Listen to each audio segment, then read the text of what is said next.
السلام علیکم احباب، السلام علیکم احباب، زبن سزی بھی آپ سے مخاطب ہوں۔ بسم اللہ الرحمن الرحیم۔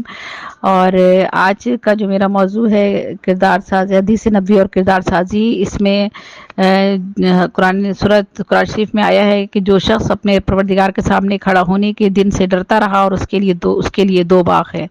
تو یہ تو قرآن شریف میں فرمایا گیا، اور اس کے بعد حضور صلی اللہ علیہ وآلہ وسلم نے بارہا مختلف مواقع پر مختلف حدیث فرمائی ہیں، اور ان میں بتایا ہے کہ کس طرح سے جو ہے خدا سے خوف رکھنا جو ہے وہ ایک انسان کے لیے کتنی اہمیت رکھتا ہے، اور اس کے گناہوں کو بخشوانے میں کتنا اہم کردار ادا کرتا ہے۔ آپ کہتے ہیں کہ جو شخص خوف خدا کی بنا پر گناہ ترک کرے گا، خداوند عالم قیامت کے دن اس سے راضی کرے گا۔ سبحان اللہ، سبحان اللہ، کتنی بڑی بات ہے۔ دیکھیں کہ بڑے سے بڑے گناہ، بڑے بڑے گناہ انسان کر گزرتا ہے،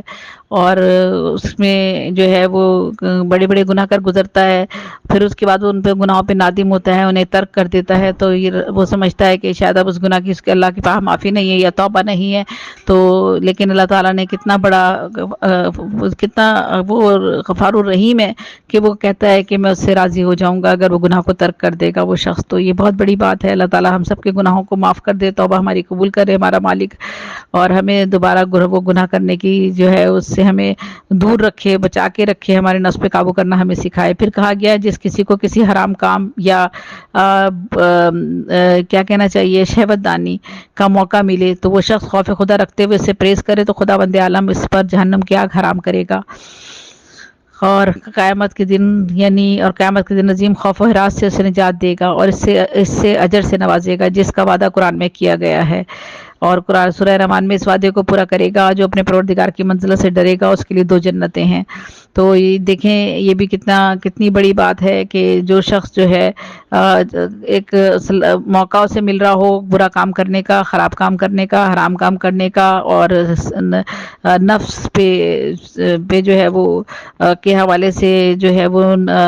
نفس پرستی کی طرف جانے کا اس کے پاس پورے مواقع ہو، لیکن اس کے باوجود وہ اس سے پریز کر لے تو اللہ تعالیٰ اس پر جہنم کی آگ جو ہے وہ حرام کر دے گا، اور قیامت کے دن وہ عظیم خوف و ہراس سے بھی اس کو نجات دے گا اور اسے اجر سے نوازے گا۔ پھر کہا گیا جو شخص خداوند عالم سے ڈرتا ہے تمام چیزیں اس سے ڈرتی ہیں، اور جو شخص خدا کا خوف نہیں رکھتا وہ ہر چیز سے ڈرتا ہے۔ یعنی کہا گیا کہ جو شخص خدا عالم سے ڈر گیا تمام چیزیں اس سے ڈر جاتی ہیں۔ دنیا میں میرا ایک شعر بھی اس طرح کا ہے کہ مجھے پوری دنیا سے نڈر ہونے دے، تو یعنی اللہ کا خوف آ گیا تو پوری دنیا سے آپ جو ہے نڈر بے خوف ہو جاتے ہیں۔ تو بے شک یہ اس حدیث میں یہی فرمایا گیا ہے کہ جو شخص خداوند عالم سے ڈرتا ہے تمام چیزیں اس سے ڈرتی ہیں، اور جو شخص خدا کا خوف نہیں رکھتا ہر چیز سے وہ ڈرتا رہتا ہے۔ اور واقعی ہم بہت کمزور دل کے واقع ہوئے ہیں، چھوٹی چھوٹی چیزیں ہمارے اوپر حاوی ہو جاتی ہیں، اور ہمیں ہر وقت جو ہے وہ خوف ستاتا ہے کہ اس سے یہ نقصان ہو جائے گا، اس سے یہ نقصان ہو جائے گا۔ کاش کہ ہمارا توکل اتنا مضبوط ہو جائے، ہمیں اللہ پر اتنا ہمارا ایمان پختہ ہو جائے کہ ہم چھوٹی چھوٹی چیزوں سے خوف کھانا چھوڑ دیں اور ان سے ہم دور ہو جائیں۔ پھر کہا گیا خوشحال ہو اس کا جسے اس کا خوف خدا لوگوں کے خوف سے نجات دلا دے، خوشحال ہو اس کا جیسے اس کا خوف خدا لوگوں کو خوف سے نجات دلا دے، وہ خوشحال ہوگا، اور جس کو لوگوں کا خوف سے جس کو نجات مل جائے گی وہ خوشحال زندگی بسر کرے گا۔ پھر کہا گیا خداوند عالم فرماتا ہے میں اپنے بندے میں 2 خوف جمع نہیں کرتا اور نہ ہی 2 امن و امان کی صورتوں میں اس میں جمع کرتا ہوں، لہٰذا اگر دنیا میں میرے عذاب سے معمون رہا تو میں قیامت کے دن اس پر خوف مسلط کروں گا، لیکن بندہ جب دنیا میں مجھ سے خوف کھائے گا تو اسے قیامت کے دن امن و امان میں رکھوں گا۔ دیکھیں کتنی اچھی بات ہے۔ اللہ تعالیٰ کہتا ہے خداوند عالم فرماتا ہے کہ میں اپنے بندے میں 2 خوف جمع نہیں کرتا اور نہ ہی 2 امن و امان کی صورتوں میں اسے جمع کرتا ہوں، یعنی اگر دنیا میں میرے عذاب سے کوئی معمون رہا تو اس میں قیامت کے دن اس پر خوف مسلط کروں گا، اور لیکن بندہ جب دنیا میں اس سے خوف کھائے گا تو اسے قیامت کے دن امن و امان میں رکھوں گا۔ پھر کہا کہ جو سب سے زیادہ معرفت الہی رکھتا ہے وہی سب سے زیادہ خوف خدا بھی رکھتا ہے۔ بے شک سبحان اللہ، سبحان اللہ، بالکل صحیح فرمایا ہے۔ پھر کہا گیا جب کوئی مومن خوف خدا سے گریہ کرتا ہے تو خداوند عالم اس کے گناہوں کو معاف کرتا ہے، چاہے اس کے گناہ آسمان کے ستاروں کے برابر ہوں یا بارش کے قطروں کے برابر ہوں۔ اس کے بعد آپ نے یہ آیت تلاوت فرمائی، اور اس میں کہا کہ کم ہنسو اور زیادہ رو، جو کچھ لوگ کماتے ہیں اسی کی جزا ملتی ہے۔ تو یعنی کہا گیا جب کبھی کوئی مومن خوف خدا سے گریہ کرتا ہے، یعنی اللہ کے خوف سے اگر آپ کی آنکھوں میں آنسو آتے ہیں تو اللہ تعالیٰ اس کے گناہ معاف کر دیتا ہے، اس کے گناہ آسمان کے ستاروں کے برابر ہوں یا بارش کے قطروں کے برابر ہوں۔ اس کے بعد پھر آپ نے کہا کہ کم ہنسو اور زیادہ رو، جو کچھ لوگ کماتے ہیں اسی کی جزا ملتی ہے۔ بے شک سبحان اللہ، سبحان اللہ، میرا رب کریم اتنا عظیم برتر ہے کہ اسے بار بار یہ کہہ رہا ہے کہ میرے خوف سے اگر تمہارے آنکھوں سے آنسو نکلتے ہیں تو میں تمہارے سارے گناہ معاف کر دیتا ہوں، خواہ وہ تمہارے گناہ جو ہیں ستاروں کے آسمان کے ستاروں کے برابر ہوں یا بارش کے قطروں کے برابر ہی کیوں نہ اتنے زیادہ ہو گئے ہوں، لیکن میں معاف کرنے والا ہوں۔ اگر تمہارے دل میں میرا خوف آ گیا ہے اور برائی سے تم نے توبہ کر لی ہے تو میں تمہیں معاف کر دوں گا۔ خوف خدا سے رونے والی آنکھ پر آگ حرام کر دی گئی ہے۔ یہ بھی ایک دیکھ لیجئے، یہ بھی حدیث ہے کہ خوف خدا سے رونے والی آنکھ پر آگ جو ہے وہ حرام کر دی گئی ہے۔ پھر کہا گیا کوئی قطرہ اللہ کو اتنا محبوب نہیں جتنا وہ آنسو جو اندھیری رات میں خوف خدا سے کسی کی آنکھ سے ٹپکے اور خدا کے علاوہ اسے اور کوئی نہ دیکھ رہا ہو۔ سبحان اللہ سبحان اللہ سبحان اللہ۔ یعنی اللہ تعالیٰ کے آپ جب نزدیک ہوتے ہیں، نماز پڑھ رہے ہوں یا رات کے وقت آپ کو خوف آ جائے اور آپ اللہ تعالیٰ سے ڈرے اور اسے توبہ کریں، اس کے سامنے گڑ گڑائیں، تو وہ رب کریم جس آنسو کو دیکھ رہا ہے اور تو اس آنسو کی وجہ سے آپ کے وہ تمام گناہ معاف کر دے گا، اور اللہ تعالیٰ اس آنسو کو جو ہے بہت زیادہ محبوب رکھتا ہے، اس قطرے کو جو آپ کی آنکھوں سے گرتا ہے۔ پھر کہا کہ قیامت کے دن 3 آنکھوں کے علاوہ تمام آنکھیں رو رہی ہوں گی۔ خوف خدا میں رونے والی آنکھ، حرام چیزوں کو دیکھنے سے پرہیز کرنے والی آنکھ، خدا کی راہ میں شب بیداری کرنے والی آنکھ۔ ماشاءاللہ ماشاءاللہ سبحان اللہ۔ یعنی 3 طرح کی آنکھیں جو ہیں وہ قیامت کے دن 3 آنکھوں کے علاوہ تمام آنکھیں رو رہی ہوں گی۔ یعنی ان 3 آنکھوں کو اللہ تعالیٰ جو ہے وہ جنت کی بشارت دیتے ہیں۔ یعنی خوف خدا میں رونے والی آنکھ، حرام چیزوں کو دیکھنے سے پرہیز کرنے والی آنکھ، اور خدا کی راہ میں شب بیداری کرنے والی آنکھ، یعنی 3 طرح کی آنکھیں۔ اگر ہم 3 یہ کام کریں تو میرا رب جو ہے ہمیں قیامت کے دن جو ہے وہ ہمیں محفوظ رکھے گا تو دوزخ سے اور بہشت میں ہمیں جگہ دے گا۔ پھر کہا کہ جو شخص اپنے گناہوں کو یاد کر کے اس قدر روئے کہ آنسو اس کی داڑھی پر بہنے لگے تو خداوند عالم اس کے چہرے پر جہنم کی آگ کو حرام کر دیتا ہے۔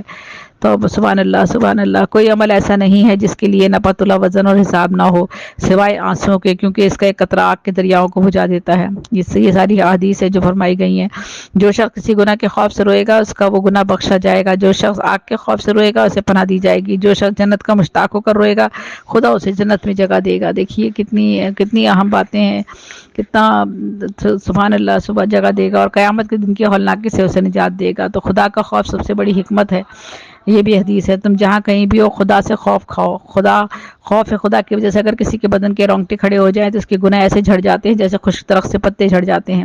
اور پھر کہا گیا کہ لوگ حضرت داؤد علیہ السلام کو بیمار سمجھ کر آپ کی عیادت کرنے آتے تھے،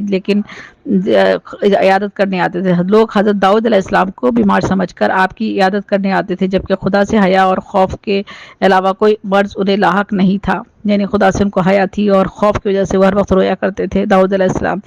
تو لوگ انہیں بیمار سمجھتے تھے لیکن وہ بیمار نہیں تھے، لیکن خدا سے خوف جو تھا وہ ان کو اس میں وہ علیل ہو گئے تھے۔ یعنی اس کی وجہ سے ان کو وہ جو تھے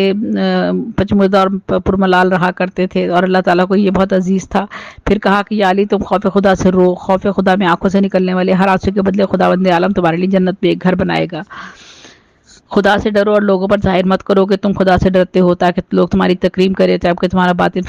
فجور سے بھرا ہوا ہو۔ یعنی یہ جو رونا ہے یہ ایسا نہیں ہے کہ آپ لوگوں کے سامنے روئے اور دکھاوا کریں کہ میں اس لیے رو رہا ہوں کہ مجھے اللہ کا خوف ہے اور میں یہ جو ہے یہ بھی دکھاوا اگر آپ کرتے ہیں اور دنیا کے دکھاوے کے لیے اگر آپ روتے ہیں تو وہ آپ کا ہرگز بھی رونا قبول نہیں ہے اللہ کے یہاں، بلکہ وہ فجور ہے، آپ کا باطن میں جو ہے منافقت ہے یہ۔ تو اس کی آنکھیں خوف خدا سے نامولود ہو جائے، اس کی آنکھ سے گرنے والے ہر قطرے کے بدلے اس کے لیے جنت میں لال و گوہر کا ایک محل ہوگا جس میں ایسی چیزیں ہوں گی جو اسے نہ آنکھ نے دیکھا ہو، نہ کان نے سنا ہو، نہ دل میں وہم و گمان آیا ہو۔ دیکھیں خوف خدا سے نامولود آنکھ جو ہے اس کے لیے جنت میں کیسے لال و گوہر اور کیسے محل جو ہے وہ تعمیر کیے جائیں گے۔ اور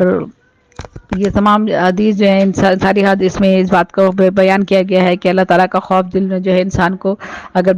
بیدار ہو جائے تو آپ جو ہے تمام برائیوں سے دور ہو جاتا ہے، انسان خود بخود تمام برائیوں سے دور ہو جاتا ہے، اور اس کے بعد جو ہے وہ اللہ کی طرف راغب ہو جاتا ہے، اور اللہ تعالیٰ بھی اس کے ان آنسوؤں کی بدولت اسے جو کہ اور اس کے حرام کام سے، برائیوں کے کام سے اور گناہوں کے بڑے بڑے گناہوں کی وجہ سے جو اللہ تعالیٰ جو ہے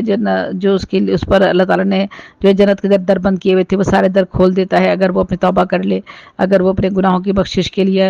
راتوں کو روئے، اٹھ کے دن کو روئے، اور اللہ کے سامنے وہ آنسو گرائے اور اللہ کے سے دعا کرے، اللہ تعالیٰ سے جو ہے وہ مغفرت کی دعا مانگے، اللہ تعالیٰ سے اپنے گناہوں کی معافی مانگے اور توبہ کرے تو اللہ تعالیٰ اس کے سارے گناہ معاف کر دیتا ہے۔ بے شک وہ بہت غفار الرحیم ہے، بڑا کریم ہے، بہت مختار ہے، مالک ہے اور سب سے افضل و اعلیٰ ہے، اور اسی کے سامنے جو ہے ہمارے ذات ظاہر اور باطن جو ہے وہ بالکل